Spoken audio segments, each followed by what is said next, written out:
Hello students, welcome all of you on Biology Village. Today we will discuss most important topic national park, जिसमें हम study करेंगे Dudhwa national park, Dudhwa tiger reserve, और इसके साथ हम पढ़ेंगे दो वाइल्ड लाइफ सेंचुरी के बारे में जो इसी का पार्ट हैं, ठीक है, that are included in the DTR Dudhwa tiger reserve में, ठीक है। तो गाइस स्टार्ट करते हैं। पहले थोड़ा सा ब्रीफिंग लेते हैं कि नेशनल पार्क होता क्या है, किस कैटेगरी में आता है। तो ऑलरेडी मैं इस पर एक पूरा लेक्चर बना चुका हूँ कि प्रोटेक्टेड एरियाज़ क्या होते हैं, उसमें कौन कौन से टर्म्स दूसरे हैं, जैसे कि नेशनल पार्क तो होता ही है जो हम डिस्कस करेंगे। इसके अलावा wild life centuries and biosphere reserves, tiger reserves, night safari and safari, ठीक है। इस तरीके से कुछ और भी टर्म्स होते हैं। तो एक थोड़ा सा ब्रीफिंग लेते हैं। पहले प्रोटेक्टेड एरियाज़ के बारे में बात करेंगे। Protected areas are just like the biogeographical areas या इकोलॉजिकल एरियाज़, ठीक है। इनका टारगेट होता है बायोडाइवर्सिटी को मेंटेन करना थ्रू लीगल मेजर्स, मतलब गवर्नमेंटली रूल्स होने चाहिए मेजर करने के लिए, ठीक है। अब इनमें तीन टर्म बहुत कॉमन है। वैसे तो मैंने आपको 5 टर्म बताए हैं नेशनल पार्क के बाद, टाइगर रिजर्व और सफारी एंड नाइट सफारी। जो सबसे इंपॉर्टेंट चीज़ होती है national park, wild life sanctuary and biosphere reserves. तो सबसे पहले हम नेशनल पार्क पढ़ेंगे। तो उसमें नेशनल पार्क जो हमारा आज का टॉपिक है दुधवा टाइगर रिजर्व या दुधवा नेशनल पार्क। तो हम पहले नेशनल पार्क को समझते हैं कि इसकी क्या कॉन्सेप्ट है, इसका आइडिया कहाँ से आया, ठीक है, और इंडिया में कितने नेशनल पार्क हैं, इन सब के बारे में बात कर लेते हैं। थोड़ा सा ब्रीफिंग देखते हैं कि नेशनल पार्क एक्चुअली होता क्या है, इसका मेन जो टारगेट है वो किस चीज़ को कंजर्व या प्रिजर्व करना होता है।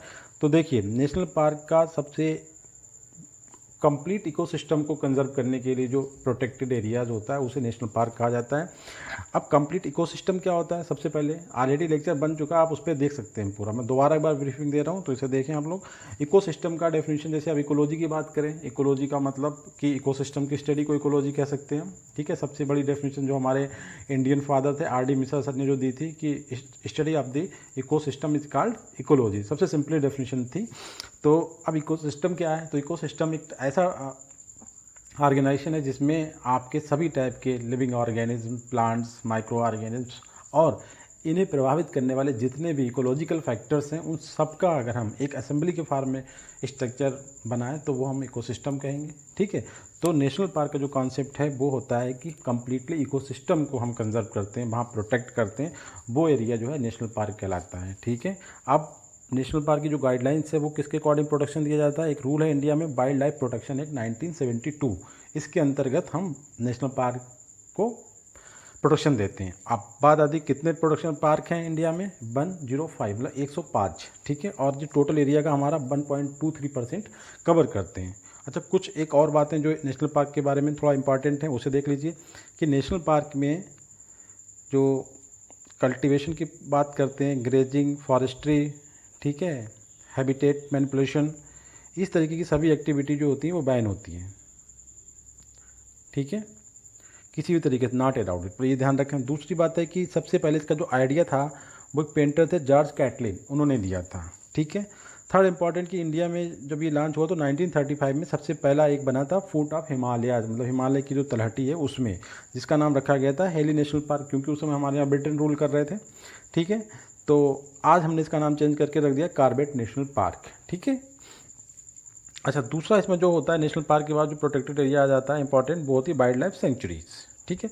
अब देखिए, वहाँ पे इकोसिस्टम को हमने पूरा प्रोटेक्ट किया था, यहाँ पे हम प्रोटेक्ट कर रहे हैं वाइल्ड लाइफ को। बहुत इंपॉर्टेंट बातें हैं, इसे ध्यान रखें। वाइल्ड लाइफ, अब वाइल्ड लाइफ क्या है, देखिए वाइल्ड लाइफ का मतलब होता है वाइल्ड मतलब जंगल, और लाइफ का मतलब वहाँ पे जितने भी एरिया प्लांट आ गए उसमें आपके, और आपके उसमें प्लांट के बाद एनिमल्स और माइक्रो ऑर्गेन, ये तो वाइल्ड लाइफ होती है। और वाइल्ड का मतलब जो दो, एक होते हैं डोमेस्टिक और दूसरे होते हैं इन्हीं के जो एक मॉडिफाइड वर्जन या इनके जो एंसेस्टर्स होते हैं या इनके जो ब्रदर सिस्टर्स होते हैं वो वाइल्ड में पाए जाते हैं, ठीक है। तो उन्हें प्रोटेक्ट करना, मतलब यहाँ पे फैक्टर्स की हम बात नहीं करेंगे, आप ध्यान रखना है। वाइल्ड लाइफ सेंचुरी में हम वाइल्ड लाइफ को प्रोटेक्ट करने की बात करते हैं। अब एक रूल है कि जब हम वाइल्ड लाइफ को प्रोटेक्ट करेंगे तो इनके इकोलॉजिकल फैक्टर को भी मेंटेनेंस करना पड़ता है, बट एज ए पर रूल कि टारगेट क्या है, वाइल्ड लाइफ को मेंटेन करना। कैसे करके मेंटेन करा जाएगा, तो यहाँ पे हम फूड चेन का बहुत ध्यान रखेंगे कि अगर हम किसी पार्टिकुलर एरिया में टाइगर को हमने रखा हुआ है तो हम उसका जो फूड मटेरियल है जैसे कि डियर, उसे भी रखा जाएगा कि हम उन दोनों लाइफ को प्रोटेक्ट करें विदाउट डिस्टर्बिंग दी फूड चेन, ठीक है, ये इंपॉर्टेंट बात आपको ध्यान रखना है कि फूड चेन को बिना प्रभावित किए हुए हम उन दोनों एनिमल्स को वहाँ पे प्रोटेक्ट करते हैं। ठीक है, तो देखिए सेंचुरी मीन्स होता है place where two are more than two organism live there which are related with each other as per food chain. For example, tiger and deer placed together. That is area where we protect wildlife without disturbing natural food chain. ठीक है, called wildlife sanctuary. इसके बाद एक concept question आया हुआ है कि Ashoka was the first emperor या रूलर था इंडिया में जिसने इस तरीके का एक प्रोग्राम चलाया था। ठीक है, to establishment of wildlife sanctuaries. ठीक है, अब इंडिया में कितनी है इस टाइम 543 453 और कितना एरिया कवर करती है 3.62% ऑफ टोटल इंडिया एरिया। ठीक है, थर्ड इसका इंपॉर्टेंट पार्ट आता है जिन्हें हम बोलते हैं बायोस्फीयर रिजर्व्स। ठीक है, ये बहुत लार्ज एरिया जो होते हैं तभी इनका नंबर जो है कितना है 18 है, सबसे कम देखिए। ठीक है, अब इसका कॉन्सेप्ट देखें बायोस्फीयर रिजर्व में रियली होता क्या है। देखिए पहले इकोसिस्टम को कंजर्व करा था नेशनल पार्क में, ठीक है, वाइल्ड लाइफ सेंचुरी में करा था वाइल्ड लाइफ को। अब हम बायोस्फीयर में रिजर्व कर रहे हैं बायोडाइवर्सिटी को। अब उससे भी थोड़ा सा हम नीचे आ गए, यहाँ पे जो वैरायटी ऑफ ऑर्गेनिज्म है, प्लांट की वैरायटी, एनिमल की ऑर्गेनिज्म, माइक्रो ऑर्गेनिज्म की वैरायटी, उन सबको हमें कंजर्व करना है। ठीक है, अच्छा, और किस तरीके से करना है ये इंपॉर्टेंट, बाई मेकिंग सर्किल्स। उन्हीं सर्किल्स को हमने क्या बोला है स्फीयर्स। ठीक है, तो इस तरीके का जहाँ डायग्राम आपको दिखे, देखिए ये वाला, तो आप समझिए कि हाँ बायोस्फीयर रिजर्व्स की बात हो रही है। ठीक है, बायोस्फीयर रिजर्व में 3 तरीके की प्रोटेक्शन हम आइडिया देते हैं। सबसे अंदर की तरफ कोर जोन होता है, उसके बाद बफर जोन होता है, उसके बाद ट्रांजिशन जोन होता है। इस ट्रांजिशन जोन में जो है ह्यूमन सेटलमेंट पॉसिबल है। अब इसका थोड़ा सा और डिटेल देखिए। इंडिया, ये प्रोग्राम इंडिया का नहीं है, ये प्रोग्राम जो है यूएन का एक ऑर्गेनाइजेशन होता है जिसे हम बोलते हैं यूनेस्को। ठीक है, उन्होंने एक प्रोग्राम चलाया था 1986 में जिसका नाम था MAB, फुल फॉर्म है मैन एंड बायोस्फीयर। उसके अंतर्गत ये जो एरियाज थे वो बनाए गए थे। तो इंडिया ने भी उसी दौरान, क्योंकि यूएन का डायरेक्शन था, तो उसी टाइम इन्होंने 1986 में नीलगिरी में पहला अपना जो था बायोस्फीयर रिजर्व मेंटेन किया था इंडिया ने। ठीक है, और ये मल्टीपर्पज़ प्रोटेक्टेड एरिया होते हैं for mean for preserving diversity and representative ecosystem by protecting wildlife population, traditional lifestyle of travels and domesticated plant and animals genetic resources. आप बात को समझें, जेनेटिक रिसोर्सेज की बात यहाँ पे आई है। ठीक है, और बायोडाइवर्सिटी, इसी से बायोडाइवर्सिटी का मेन मकसद ये होता है कि to conserve the genetic resources. ठीक है, जैसे कि सपोज कर लेते हैं कि जो हम व्हीट आजकल डोमेस्टिकेट कर रहे हैं, ट्रेटिकम एस्टिवम, इसमें दिन पर दिन क्वालिटी, जिसका जो कॉन्स्टिट्यूशन है, न्यूट्रिशन, वो वीक होता चला जा रहा है। ठीक है, तो इन फ्यूचर में क्या करेंगे, हम इनके जो वाइल्ड रिलेटिव्स हैं उनसे कुछ अच्छी क्वालिटी के जीन थ्रू जेनेटिक इंजीनियरिंग हम अपने डोमेस्टिकेटेड व्हीट में इंसर्ट कर देंगे। इसलिए जो है हमारा जेनेटिक रिसोर्सेज को मेंटेन करना through the maintenance of biodiversity important हो जाता है, और वो हम करते हैं बायोस्फीयर रिजर्व के थ्रू। इनका नंबर इंडिया में कितना है 18। ठीक है, इसके बाद हम अपने बात करते हैं इसी के बारे में, थोड़ा सा एक बात और कर लेते हैं। कोर एरिया जो होता है उसमें किसी भी टाइप की ह्यूमन एक्टिविटी जो होती है वो कम्प्लीटली बैंड होती है। इसके बाद बफर जोन आता है, वहाँ पे लिमिटेड ह्यूमन एक्टिविटीज़ अलाउड हैं। ठीक है, जैसे कि जो ट्राइबल्स हैं उन्हीं के लिए, हमारे लिए नहीं। जैसे कि वो महुआ बीनने चले जाएँ, वहाँ पे लकड़ी वगैरह का कलेक्शन होता है, कटरुआ निकलता है वहाँ पे, उसे वो अपनी जीविका के लिए ला सकते हैं और पर मार्केट में सेल कर सकते हैं, नॉर्मल लोगों के नहीं। ठीक है, उसके बाद जो ट्रांजिशन जोन है, इसका कॉन्सेप्ट ये है कि इसमें जो है हम लोग यहाँ पे जा सकते हैं as a student, as a researchers. ठीक है, काम कर सकते हैं, और गवर्नमेंट को अगर यहाँ पे कोई माइनिंग वगैरह कराना है तो वो अंडर दी NGT जो ऑर्गेनाइजेशन है, जिसका मतलब होता है नेशनल ग्रीन ट्रिब्यूनल, उसके थ्रू परमिशन लेके वहाँ पे वो माइनिंग वगैरह करवा सकती है। ठीक है, बट शर्त ये है कि इकोलॉजी बिल्कुल डिस्टर्ब ना हो। ठीक है, गवर्नमेंट के लिए भी। अब इसके बाद एक नया टर्म्स आता है टाइगर रिजर्व। ठीक है, तो टाइगर रिजर्व कॉन्सेप्ट है कि किसी भी नेशनल पार्क को, बायोस्फीयर रिजर्व को, वाइल्ड लाइफ सेंचुरी को डायरेक्टली टाइगर रिजर्व डिक्लेयर किया जा सकता है। बट मोस्टली केस में होता है क्या है कि हम नेशनल पार्क को टाइगर रिजर्व में डिक्लेयर करेंगे, और हम ये चीज़ आपको नीचे दुधवा, जब नेशनल टाइगर रिजर्व जो आपका टॉपिक है हमारा इस वीडियो का, जब हम आपको पढ़ाएंगे तो उसमें ये चीज़ आपको दिखाई देगी कि किसी को एक सिस्टमेटिक तरीके से नेशनल पार्क डिक्लेयर करने के बाद टाइगर रिजर्व डिक्लेयर किया जाता है। बट ऐसा नहीं है कि कुछ जगहों पे डायरेक्टली टाइगर रिजर्व भी डिक्लेयर हुआ है। ठीक है, it is not a fact. तो टाइगर रिजर्व का थोड़ा सा देख लें कि टाइगर रिजर्व का जो कॉन्सेप्ट था 1973 में आया था during the government of Indira Gandhi, और इसका मेन मकसद था to increase the number of tiger in India, जो बहुत तेज़ी से साथ डिक्रीज हो रहे थे, उसे वो करने के लिए इन्होंने करा था। ठीक है, तो किसी भी वाइल्ड लाइफ सेंचुरीज को, बायोस्फीयर रिजर्व को, नेशनल पार्क को हम स्पेसिफाई कर दें कि now it is specially for the protection of tiger, elephant. Tiger के लिए कर दिया तो वो टाइगर रिजर्व हो गया, एलिफेंट के लिए करेंगे तो एलिफेंट रिजर्व हो गया, क्रोकोडाइल के लिए कर देंगे तो क्रोकोडाइल रिजर्व कहलाएगा। ठीक है, तो नेशनल पार्क कॉन्सेप्ट समझ गए। इसके बाद एक दो मॉडर्न कॉन्सेप्ट चल रहे हैं सफारी एंड नाइट सफारी का। तो इसे आप देखिए, इसमें कुछ बहुत इंपॉर्टेंट नहीं है कि जैसे आज के टाइम में व्हीकल्स, गाइड, कैमरा, ठीक है, इन सब चीज़ों का व्यवस्था गवर्नमेंट के थ्रू जो वहाँ पे अथॉरिटी है वो करे, और जो हम विजिटर्स हैं उन्हें उसका चार्ज पड़े और वो वहाँ पे रोमिंग एनिमल्स को देख सकें, तो उसे बोलते हैं सफारी। बट इस अर्थ है कि ये इसका साइज जो होता है नॉर्मल जू की तरह नहीं होता, इससे बड़ा होता है। सेम यही काम अगर हम रात में करें नाइट सफारी के लिए, तो नाइट कैमरा विजन जो कैमरा होते हैं सर्च लाइट का, अगर गवर्नमेंट जो अथॉरिटी है वहाँ की वो मेंटेनेंस करे फॉर द विजिटर, तो it is now known as night safari. ठीक है, अब हम अपने टॉपिक पे आ जाते हैं। जो आज का हमारा टॉपिक है दुधवा नेशनल पार्क या दुधवा टाइगर रिजर्व। इसी के अंतर्गत हम पढ़ेंगे Kishanpur wild life sanctuary and Katarniya Ghat wild life sanctuary. Very important topic. इसमें एक तो कन्फ्यूजन ये दूर होगा कि नेशनल पार्क क्या होता है, टाइगर रिजर्व क्या होता है। हम आपको बता चुके हैं टाइगर रिजर्व एक 4th ग्रेड का कॉन्सेप्ट है, ठीक है, और दुधवा नेशनल पार्क। अब आपको ये भी मालूम चल जाएगा नेशनल पार्क पहले आएगा, टाइगर रिजर्व पहले आएगा, और किशनपुर वाइल्ड लाइफ सेंचुरी से इनका क्या संबंध है, और कतरनिया घाट वाइल्ड लाइफ सेंचुरी से इस टॉपिक का क्या संबंध है। तो सबसे पहले इसका स्टडी करते हैं हम सिस्टमेटिक तरीके से, कि जैसे क्वेश्चन आते हैं स्टेट ऑफ लोकेशन कहाँ, ये उत्तर प्रदेश में है। उत्तर प्रदेश के बाद ये बात करते हैं जो इंडिया नेपाल बॉर्डर है, इसके 2 डिस्ट्रिक्ट आते हैं इसमें, लखीमपुर खीरी एंड बहराइच डिस्ट्रिक्ट में। ये पूरा एरिया मतलब ये इस तरीके से, ठीक है, मतलब तीनों चीज़ें बात करेंगे। पहले इसका कंपोजिशन देख लें, सबसे बड़ा टर्म इसमें क्या है, इसे पहले आप समझें तो आपका ये जो समझने में थोड़ा आसानी होगी। देखिए इस सेंटेंस को देखें, DTR मतलब दुधवा टाइगर रिजर्व, ठीक है, इसमें आपका दुधवा नेशनल पार्क भी आ जाएगा, किशनपुर वाइल्ड लाइफ सेंचुरी भी आ जाएगी, और कतरनिया घाट वाइल्ड लाइफ सेंचुरी भी आ जाएगी। तो आपको आइडिया है कि हम DTR की बात करते हैं, ठीक है। तो आपका ये 2 डिस्ट्रिक्ट में बात करेंगे, लखीमपुर खीरी एंड बहराइच, ठीक है। ये दोनों जो है नॉर्थ यूपी के डिस्ट्रिक्ट हैं। और जो तराई बेल्ट है हिमालय की, उसमें जो मार्सी ग्रास लैंड, ठीक है, उसे कवर करने वाला एरिया है। और सबसे पहले इस रिजर्व के बारे में बात कर लेते हैं। नेशनल पार्क में इसका किसमें कंट्रीब्यूशन है, तो अनटायरिंग एफर्ट एक वो हुए यहाँ के, ठीक है, बहुत बड़े कंजर्वेशनिस्ट थे जिनका नाम था बिली अर्जुन सिंह। उनके अनटायरिंग एफर्ट से इन्होंने एक सबसे पहले क्या इस्टेब्लिश करा था, दुधवा सेंचुरी बनाई थी स्पेसिफिकली फॉर स्वैम्प डीर के लिए, ठीक है।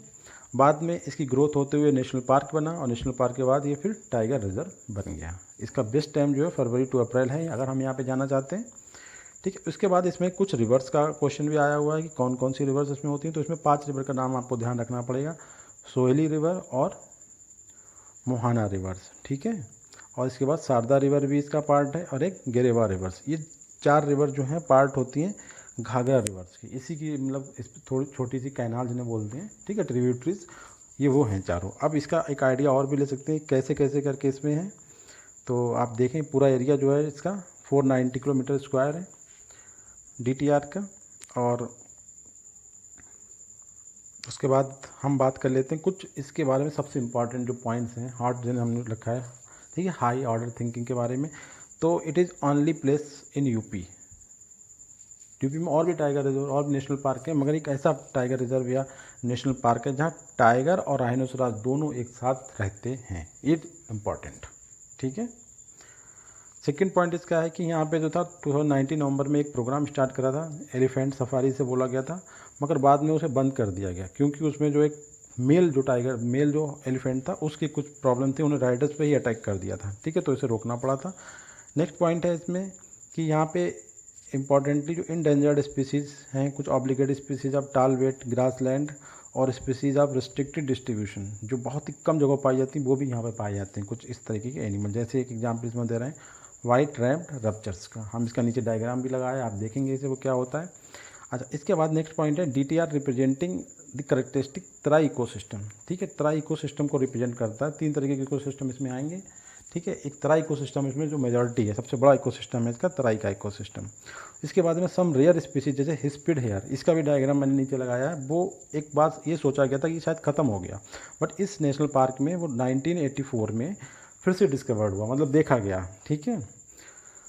और कुछ यहाँ पे राइनोसरास जो थे इंडिया में लाए गए नेपाल से और आसाम से, वो इस DTR में दोबारा इंट्रोड्यूस करे गए थे 1984 में। तो वो आसाम की प्रोबिटरा जो सेंचुरी है पोबिटोरा, ठीक है, वहाँ से लाए गए थे, ये ध्यान रखना है। अच्छा, इसके अंदर एक DTR में एक ताल भी है जिसे हम बाकी का ताल बोलते हैं, ठीक है, इसे ध्यान रखना, एक लेक है वो। अच्छा, DTR एक रिच बर्ड लाइफ, यहाँ पे बहुत सारे पक्षी हमें देखने को मिलते हैं। उसमें सबसे जो फेमस चीज़ है जो एक मतलब कंडीशन में क्रिटिकल इंडेंजर्ड में आता है, बेंगल फ्लोरिकैन, ठीक है, मोस्ट पॉपुलर है, वो देखा जाता है। अभी हम इसका आपको डायग्राम भी नीचे दिखाएंगे। अच्छा, दूसरा है कि ग्रासलैंड जो है तो पूरे इकोसिस्टम जो हमारा DTR है उसका 19% में ग्रासलैंड है। अच्छा, कुछ मेजर यहाँ पे जो वेटलैंड भी हैं, जो अगर हम इकोसिस्टम के पॉइंट ऑफ व्यू से देखें तो थर्ड कैटेगरी में आपके वेटलैंड्स आएंगे, ठीक है। वेटलैंड क्या होते हैं? वेटलैंड एक टाइप का मार्शी एरिया होता है। अभी पूरा इस पर वीडियो बनाने का मेरा पूरा प्लान है, तो क्लियर हो जाएगा, ठीक है। अभी वेटलैंड बस मार्शी एरिया। तो थर्ड हैबिटेट, मेजर हैबिटेट, पहला फॉरेस्ट है, दूसरा तराई हो गया, और तीसरा कौन सा हो गया? वेटलैंड्स हो गया, ठीक है। अब इस वेटलैंड में क्या क्या किसके थ्रू बना है? रिवर्स हैं, स्ट्रीम्स हैं, लेक्स हैं, मार्सेस हैं। इसके बाद अगर हम बात करें जो फ्लोरा है वो क्या है स्पेशली, तो इसमें साल के ट्रे हैं, ठीक है। साल का समझते हैं, ठीक है। एंजियोस्पर्मिक प्लांट होता है जिसकी स्पेशली टिम्बर के लिए, और जो फॉरेस्ट इसके हैं वो सेमी एवरग्रीन और deciduous forest, swamp forest and dry deciduous type के फॉरेस्ट भी पाए जाते हैं यहाँ पे। अच्छा, इसके बाद अब इसका इस्टेब्लिशमेंट हम देखते हैं, थोड़ा इस चीज़ को इम्पॉर्टेंट है। देखिए, सबसे मैंने बताया ना कि वाइल्ड लाइफ सेंचुरी 1958 में डिक्लेयर हो गया था। उसके बाद कुछ टाइम के बाद 1977 में ये नेशनल पार्क बना, और जबकि कॉन्सेप्ट टाइगर रिजर्व 73 में आया है, ठीक है, मगर उस टाइम इसे एकदम इंक्लूड नहीं करा था टाइगर रिजर्व में। फिर उसके 2 साल, जब नेशनल पार्क डिक्लेयर हो गया उसके 2 साल के बाद 1979 में इसे टाइगर रिजर्व बनाया गया। तो इससे आपको ये चीज़ क्लियर हो गई कि सिस्टम होता है कि पहले कोई अगर एरियाज़ है आप ग्रेट इकोलॉजी या इंटरनेशनल इकोलॉजिकल इंपॉर्टेंस का, तो सबसे पहले वो वाइल्ड लाइफ सेंचुरी डिक्लेयर किया जाता है। उसके बाद वो नेशनल पार्क में कन्वर्ट होता है, एंड देन अगर वहाँ पे टाइगर वगैरह की पॉपुलेशन उनके प्रोटेक्शन के लिए अगर स्पेशल हैबिटेट और देखते हैं कि कंडीशन ठीक है या टाइगर जाके प्रोटेक्ट कर सकते हैं, तो वो टाइगर रिजर्व बन दिया है। टाइगर रिजर्व बहुत ही सेंसिटिव एरिया होता है, आप ये समझ सकते हैं, ठीक है। अगर हम ग्रेडिंग करेंगे प्रोटेक्शन या गवर्नमेंट के रूल कहाँ पे ज़्यादा स्ट्रिक्ट होंगे, तो टाइगर रिजर्व में बहुत ज़्यादा स्ट्रिक्ट होंगे, ठीक है। वैसे नेशनल पार्क में बहुत ज़्यादा स्ट्रिक्ट एरिया होता है। तो इसके साथ सब अब आता है 2 इंपॉर्टेंट बातें, 2 इंपॉर्टेंट क्वेश्चन अलग से आते हैं कि किशनपुर वाइल्ड लाइफ सेंचुरी कहाँ है, तो वो भी लखीमपुर खीरी में है। और एक कतरनिया घाट वाइल्ड लाइफ सेंचुरी कहाँ है, ठीक है, तो वो बहराइच डिस्ट्रिक्ट में है, इसी का पार्ट है, DTR में आ जाता है। तो इतना इंपॉर्टेंट ये है कि दोनों ये वाइल्ड लाइफ सेंचुरी जो है DTR का पार्ट है। DTR मतलब दुधवा टाइगर रिजर्व्स, और दुधवा नेशनल पार्क भी उसका पार्ट है, ठीक है। तो एक जो किशनपुर थी 1972 में बनी थी, और कतरनिया घाट जो बनी 1987 में, ठीक है। तो बहराइच में इसका मेजर पार्ट आता है। अच्छा, इस एरिया में जो नोटिसेबल बर्ड है वो कौन से हैं आपको ये देखना है। तो जो मार्सी लैंड है यहाँ का, तो वो एक अच्छा मतलब बहुत बेहतर हैबिटेट है रहने के प्लेस, किन के लिए? माइग्रेटरी बर्ड्स के लिए, स्पेशली स्वैम्प फ्रैंकलिन, ठीक है, आप देख सकते हैं इसे। उसके बाद बंगाल फ्लोरिकैन, बंगाल फ्लोरिकैन को हम आपको दिखा दें, आगे भी आया था, इसे आप देख सकते हैं यहाँ पे, ठीक है। बंगाल फ्लोरिकैन ये होता है, ठीक है। अच्छा, नेक्स्ट देखें आप लोग इसके बारे में, पेंटेड स्टॉर्क, ये आपको दिख जाएगा, ये वाला इसके पेंट यहाँ पे किया होता है इसके लास्ट पे। अच्छा, सारस क्रेन आपका ये डायग्राम हो गया, ठीक है। इसी तरीके से एशियन बारबेट ये वाला होता है, और लास्ट में मिनबेट्स, ठीक है, स्मॉल सी बर्ड्स होती हैं। तो ये यहाँ पे बहुत आयात में मतलब पाई जाती हैं। इसके बाद इस टाइगर रिजर्व में कुछ इंपॉर्टेंट स्पीसीज हैं, देखिए, जैसे वाइट रम्ड बल्चर पहले भी आया था, ये जो है इसे ओल्ड वर्ल्ड बल्चर भी बोला जाता है, और एक क्रिटिकल इंडेंजर्ड जो लिस्ट है IUCN की उसमें इंक्लूडेड है इस टाइम। इसके बाद हिस्पिड हेयर, जिसे हम आसाम रैबिट भी बोलते हैं, ये जो है इंडेंजर्ड है, और also included in the sites. Sites का फुल फॉर्म क्या होता है ये आप लोग मुझे कमेंट बॉक्स में लिख के बताएं। Sites very important and also related to the conservation of this endangered and critically endangered type के एनिमल्स, और इनके पार्ट्स की जो बिक्री होती है, जो सेल होती है इंटरनेशनल मार्केट में, उसे कंट्रोल करने के लिए इसका फॉर्मेशन या इस्टेब्लिशमेंट किया गया था साइट्स का, ठीक है। मैं इतना आइडिया देता हूँ, इसकी फुल फॉर्म मुझे बताइए कमेंट बॉक्स में। इसके बाद होता है बंगाल फ्लोरिकैन, मैंने बताया था आगे पहले आया था ये, तो इसे बंगाल बस्टर्ड बोलते हैं, और ये क्रिटिकल इंडेंजर्ड है, ये DTR में बहुत पाए जाते हैं, ठीक है। इनके लिए बहुत ही स्पेशल हैबिटेट है जो यहाँ का मार्सी लैंड है, ठीक है गाइज। तो इसी के साथ आपका ये DTR का टॉपिक कंप्लीट है। कुछ अगर कन्फ्यूजन है तो प्लीज़ कमेंट बॉक्स में लिख के मुझे। Thank you very much.